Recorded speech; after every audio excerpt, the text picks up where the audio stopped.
You know what pissed me off about the recent removal of diesel subsidies? It was the sheer audacity of some people saying that the price of everything else is not going to go up, that nothing else will be affected, that our life will continue as it is. It's just that subsidies are going to be removed so that the country can be saved, so that the rich do not enjoy it, and so that the foreigners don't enjoy it.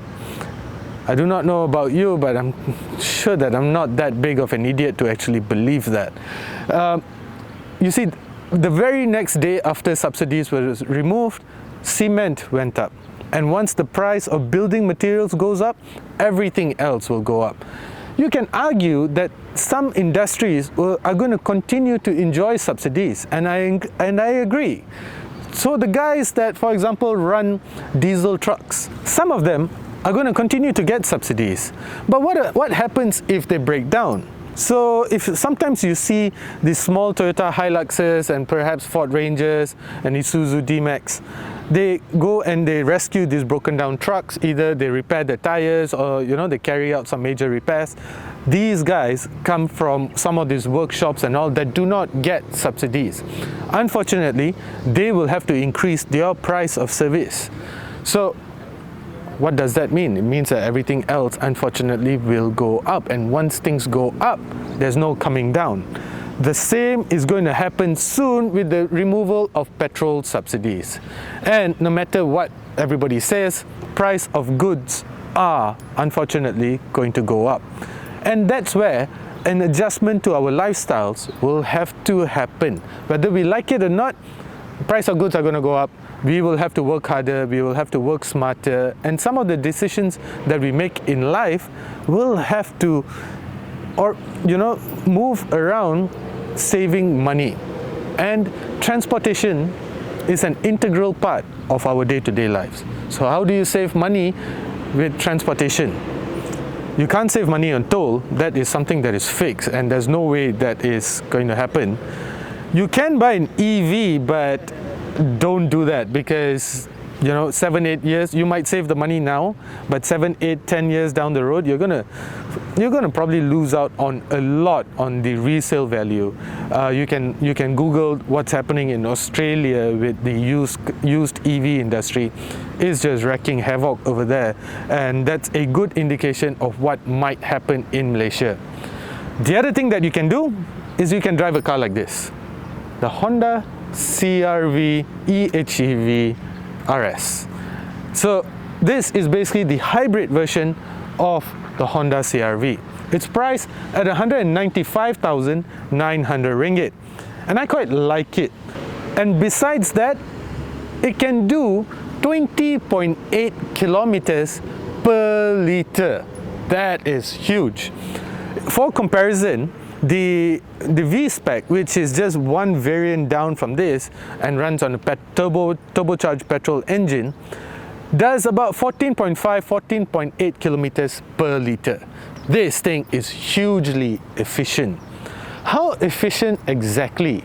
So this weekend, I'm going to see whether I can do the trip to Ipoh, hang around Ipoh, do what Ipoh people do, eat good food, hang out with family and such, and then make it back to KL on a single tank of fuel. And that will basically tell you whether the CRV Hybrid is friendly for your wallet. I know what you might be thinking, that spending 195,900 ringgit to save money, man, does not sound like a good idea, but you got to think long term. Anyway, if you have a family and you have a growing family, the new CRV is a lot bigger than the model that it replaces. It also has a nicer interior. Let's go take a look. But before we do that, as usual, a quick acknowledgement of our sponsor. We'll be back in 60 seconds. This video is brought to you by Berjaya Sompo Insurance. Get Sompo Motosafe by Berjaya Sompo. The less you drive, the less you pay. It's that simple. Choose from 3 different mileage plans with affordable premiums to fit your driving needs. Perfect for those who drive occasionally. Plus, enjoy extra perks like unlimited towing, 100% special perils, and all driver coverages. Ready to drive smart and save big? Switch to Sompo Motosafe today. Head over to Berjaya Sompo Insurance and start saving now. The interior of the Honda CRV is just so much nicer than the previous generation model. All your Honda Civic owners might recognize the interior. What Honda is doing now is what some car makers like Mercedes-Benz have been doing for quite some time, even BMW. The overall interior has the same design. So if you go into a Civic, you're going to see the same dashboard, the same controls and such. And now when you jump into a CRV, if it wasn't for the right height, you'd probably be mistaking this for a Civic. Not a bad thing. And besides that, for the hybrid variant, you distinguish the hybrid variant and the non-hybrid variant through a number of different things, such as the fact that the meter panel is all digital and it has some readings that are exclusive for the hybrid, such as the battery charge level, consumption and such. Besides that, you also get a 12-speaker Bose sound system. 12 speakers, guys. This is just brilliant. As if you followed our videos, you'll know that we are just crazy about good sound systems. So it just adds to, we spend so much time in cars, guys. Come on, it needs to be nice and comfortable, and the entertainment system needs to be top-notch. And it doesn't get more top-notch than a 12-speaker Bose sound system for this price category. Brilliant. You also get wireless Apple CarPlay, Android Auto, wireless charge pad. Just a very nice place to be in. The seats are better than before. The one thing that I really like about the interior of the CRV is just how quiet it is. Now, Honda has achieved this by using three different things. They use noise cancellation technology, they use double glazed windows, which just means that the glass is thicker and less sound intrudes back into the cabin, and they use something called wheel resonators. So these so-called noise reducing wheels are exclusive to the hybrid variant only, and I'm a big fan of this because I like quiet interiors. So how do they achieve this? So they use plastic panels inside the wheels that absorb vibrations, but besides that, they also have hollow points, and this means that noise and vibrations cannot transfer back into the cabin because they are hollow inside. And this just results in an amazingly quiet, comfortable interior. But that also means that you shouldn't be changing your wheels because you're going to lose out on that. And yeah, just don't do that. Now let's go jump back inside because it's really hot. So besides those noise reducing wheels, noise cancellation technology, the CRV Hybrid also has something called amplitude reactive dampers. Now, this does not mean that the dampers harden or soften based on the drive mode that you're in, which we typically see in a lot of cars. But rather than, reacting to the drive mode, the dampers react to the vibrations that it picks up from the road.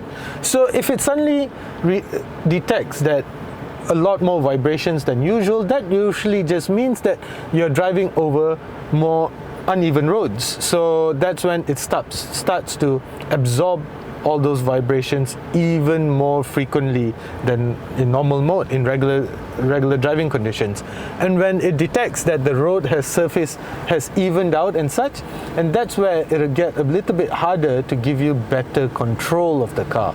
So all of these very canggih, very clever things react, and they come together to give you a very nice driving experience in the CRV Hybrid.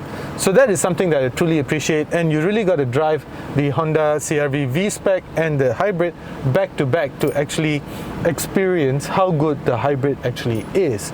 Now, I've done so. In fact, I've driven the CRV before the Malaysian launch, after the Malaysian launch, and now I'm going to be able to spend time with it on my day-to-day runabouts and to have a feel for how the car is like on roads that I frequently. So that's stuff that I'm looking forward to, spending time with the car on to Ipoh and such. I'm still at full tank. I picked up the car yesterday at full tank. I'm still at full tank. And based on my current reading, it's telling me that I have a range of 748 kilometers. It's going to get better. It's going to be an amazing weekend. But before that, let me just jump behind to show you how much nicer the new CRV is. Jom. So, I'm sure you probably would have known a lot about the CRV now already because it's been in the market for quite a while. But I'm here to tell you that the CRV is both wider and longer than the model that it replaces. And this just results in a nicer, more comfier, more roomier interior. And that's exactly what you get. But besides that, you also get these seats that can recline, and I really like that about the new CRV. Besides that, you also get two Type-C USB ports and your own air conditioning vents, and just a lot more space. This is brilliant. And when the large project leader of the Honda CRV flew in from Japan to speak to Malaysian motoring media, one of the questions that I was eager to find out was why didn't they, add air conditioning vents to the side pillars? And the answer that they gave was basically that would result in the pillars over here becoming too big, and it was just causing too many problems and such. I'm of the opinion that the air conditioning vents should be blowing air to your face rather than to your knee. So somewhere up here or at the pillar here would be brilliant. Now, generally we know that the CRV is a very friendly family machine, or even a day-to-day runabout machine. However, I think the package can be perfected with just two things. If Honda Malaysia can just resolve these two things, the CRV would be perfect. It would be the SUV to have. Let me tell you what these two things are.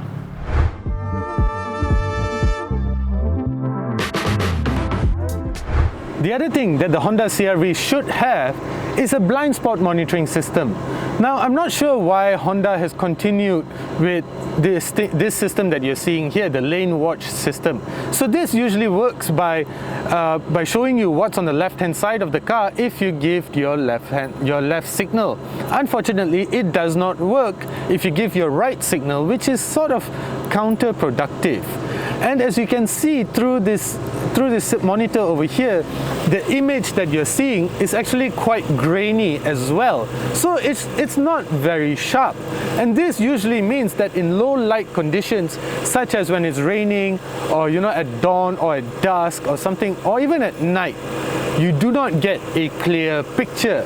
And that just means that you sometimes may not see a motorcycle with a broken headlamp, for example. You're not going to see him.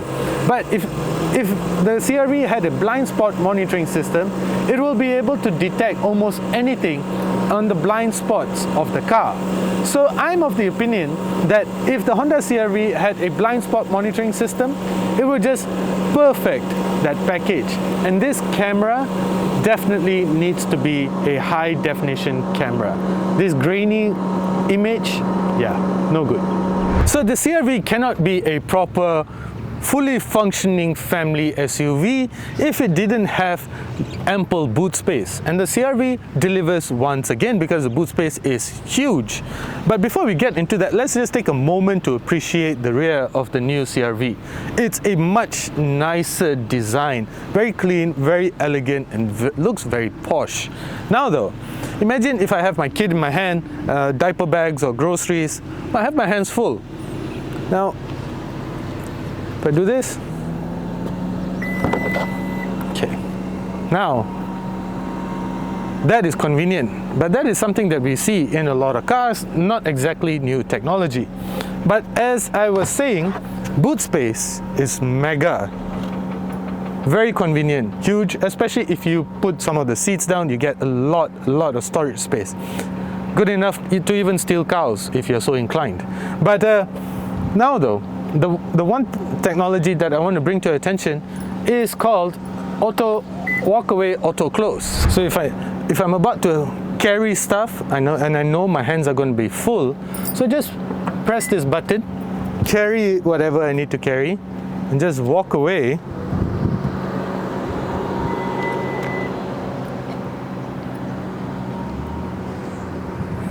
it auto closes. So that's the convenience that the new Honda CRV has to offer. Powering the Honda CRV Hybrid is a very unique powertrain.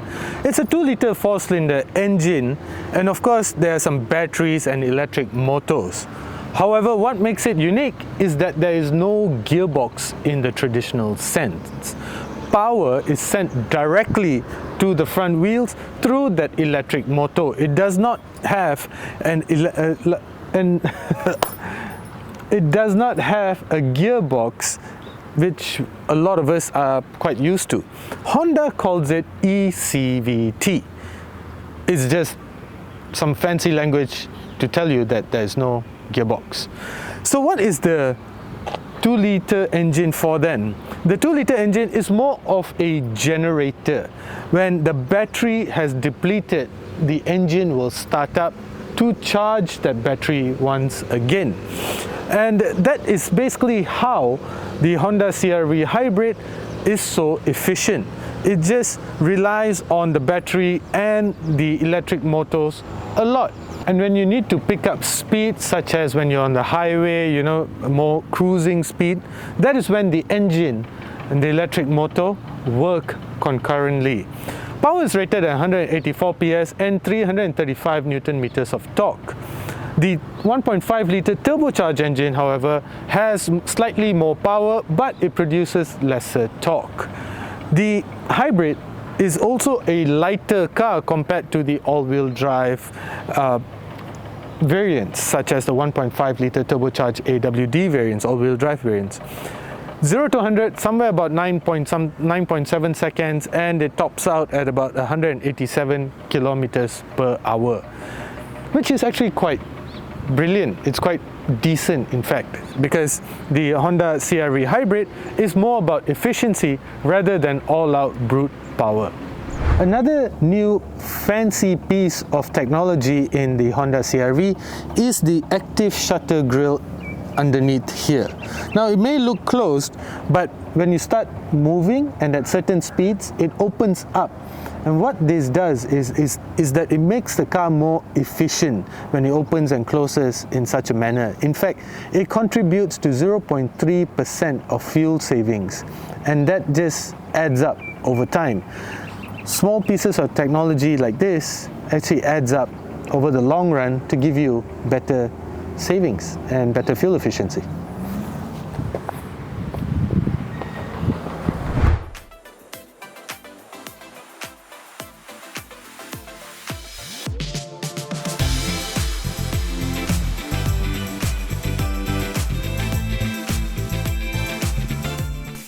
Hey guys, this is the Honda CRV, and we are going to go. Honda 44.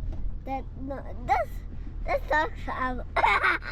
Okay. I don't want that. Oh yeah!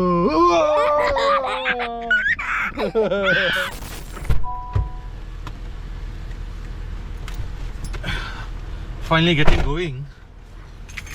It's 8:20 at night, and we're finally gonna hit the road to Ipoh. It's been a long day, man. And so the onboard trip computer is showing us a range of 662 Daddy, km. don't forget to say about hour. Okay, boy. And so that's the range that we have right now, 662 kilometers, and we are heading to Ipoh. Let's see how long it's going to take us. 2 hours 40 minutes, roughly 3 hours lah.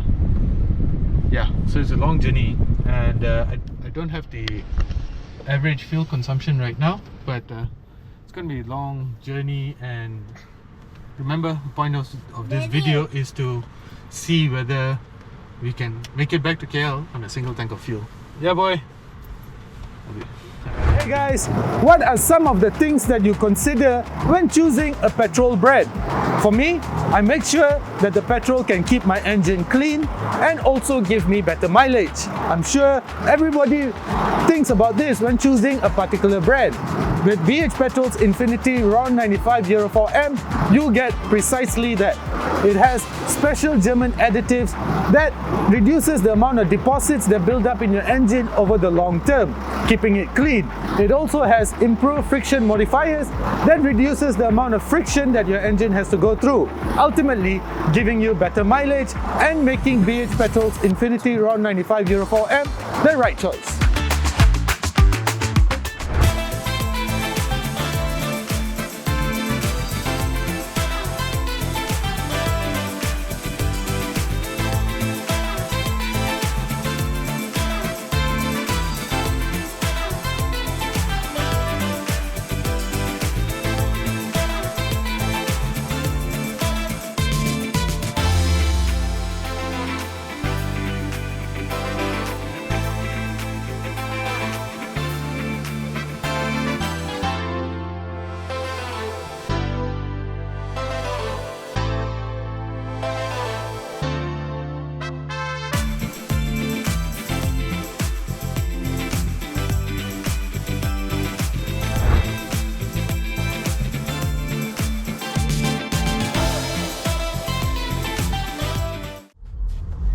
So this is it, guys.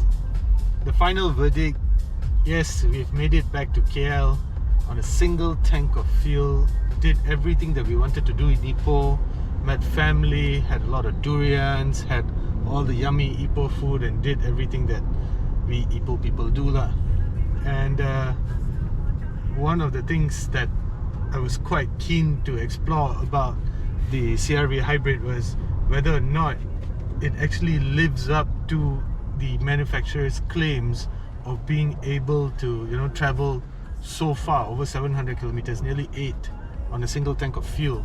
That's not only the manufacturer's claim, it's actually what the onboard computer tells me as well. And even right now, it's telling me I'm doing 18.8 kilometers per litre, and I'm still left with a 238 kilometer range. But besides that, I've actually seen a consumption of 19.7 kilometers per litre. That is very, very close to what Honda says that this car can do, something about 20.4 or 20.8 kilometers per litre. Fantastic. And now that we are in heavy traffic, as you can see in front of us, one of the features that is really handy in this type of situation is the adaptive cruise control. As you can see, I'm basically, I don't have my legs on the accelerator as well as on the brake pedal. This is the adaptive cruise control doing exactly what it was meant to do. And the best thing about this is because it has stop and go function, I just basically do not need to worry about flexing my right foot. It's braking right now, it's accelerating by itself. It's just that if it's stationary for more than 5 to 7 seconds, I think that's when I need to just tap the accelerator when traffic starts to move. And I have a 237 kilometer range. I'm very easily reach home and even have some extra fuel to go about my daily runabouts tomorrow. Fantastic. Totally have a newfound respect for the CRV, especially in its hybrid form. And what I really like about this is, let me just turn off the music. Listen to this. There's basically nothing. It's just so refined in here. The suspension is soft and supple. It's just the refinement level of the CRV Hybrid variant is on a different level. At this price range, you do not, or you rarely get refinement levels like this. Fantastic.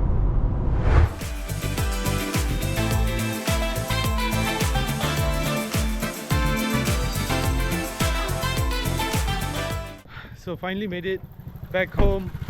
Final range. I'm still left with 199 kilometers. Final fuel consumption 18.5 kilometers per liter. Still fantastic.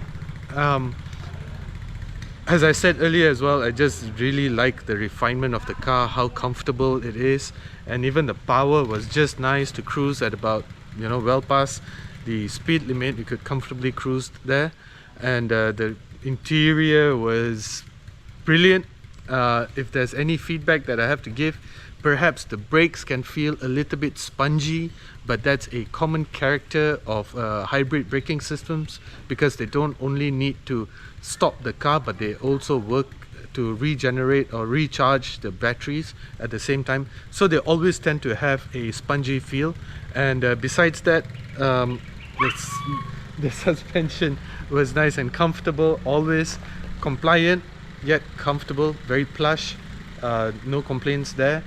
Of course, as I've said during the opening of this video, there's just two things that would perfect this package, and that would be the blind spot monitoring system and a high definition camera. Other than that, it would be perfect. And even my son over here loves the car as well. Design wise, I think it's an obvious evolution of the CRV design line. It's bigger, it's more comfortable, more spacious. You get a lot more room in the back seats as well. And yeah, 1 second, boy. And yeah, I'm just totally blown away. So, as I was saying at the beginning of this video, if you're looking for a car that can help you save money once fuel subsidies are removed, and you're not yet ready to take the plunge into EVs, yet you want something that is fuel economical on a day-to-day basis, I just proved that the Honda CRV Hybrid is a brilliant alternative and a solution to your needs to save money from your transportation needs. In that sense, I think for 195,000 plus, the Honda CRV Hybrid is just fantastic. Thank you for watching, guys. As usual, do consider subscribing.